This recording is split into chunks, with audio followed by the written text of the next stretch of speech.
আবহাওয়া পরিবর্তনের সঙ্গে সঙ্গে মেহেরপুরে বেড়েছে শীতজনিত রোগীর সংখ্যা, কিন্তু এই বাড়তি চাপ সামলাতে চরম ওষুধ সংকটে পড়েছে জেলার 250 শয্যা বিশিষ্ট মেহেরপুর জেনারেল হাসপাতাল কর্তৃপক্ষ। ফলে চিকিৎসা নিতে এসে নানা ভোগান্তির শিকার হচ্ছেন সেবা প্রত্যাশীরা। মেহেরপুর প্রতিনিধি রফিকুল আলমের তথ্য ছবিতে আরো জানাচ্ছেন জোবায়ের রহমান।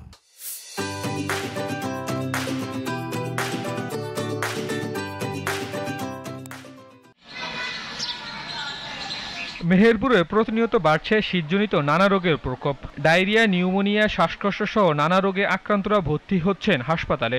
রোগীর বাড়তি এই চাপ সামলাতে তীব্র ভোগান্তি পোয়াচ্ছেন নার্স ও ডাক্তাররা।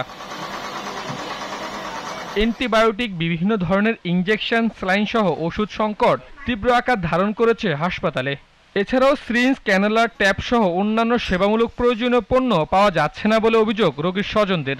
মারা খুব অসুস্থ, তো ওষুধের সরকার থেকে যদি কিছু দেওয়ার চেষ্টা করেন তাহলে এটা দেন, বুঝে আমাদের কিছু করেন না, আপনি কিনে নিয়ে আসেন। এটা মানে দর মাপার সেই একটা লাগে, ওরাও আমাকে কিনে আনতে 100 টাকা দিয়ে। আশা করি তো মানুষ আসে, না থাকলে তো আর পাওয়া যাচ্ছে না। এই ওষুধটা যদি সরকার আমাদের দেয়, হ্যাঁ, আমাদের চলাচলটা ভালো হয়। আমরা ওষুধ কিনতে পারছি না, কি করে চলবো। রোগী নিয়ে আসার পরে হসপিটালে থেকে কোনো ঔষধ পাওয়া যাচ্ছে না। এটা ক্যানালক দিচ্ছে, এটা টেপও হসপিটালে থেকে দিচ্ছে না, সেটা লিখে দিচ্ছি, বাইরে থেকে কিনে আনতে হচ্ছে।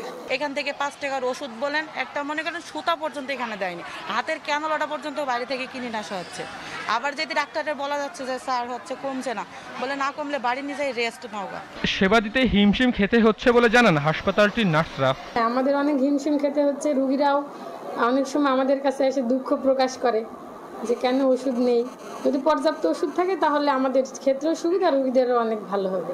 সমস্যা সমাধানের চেষ্টা চলছে বলে জানিয়েছেন হাসপাতাল কর্তৃপক্ষ। আস্তে আস্তে ওষুধের আসা শুরু হয়েছে। আশা করা যায় আগামী 15 দিন বা 1 মাসের মধ্যে মোটামুটি অ্যাভেলেবেল হবে সব ওষুধপত্র। Zobayer Rahman, GTV news.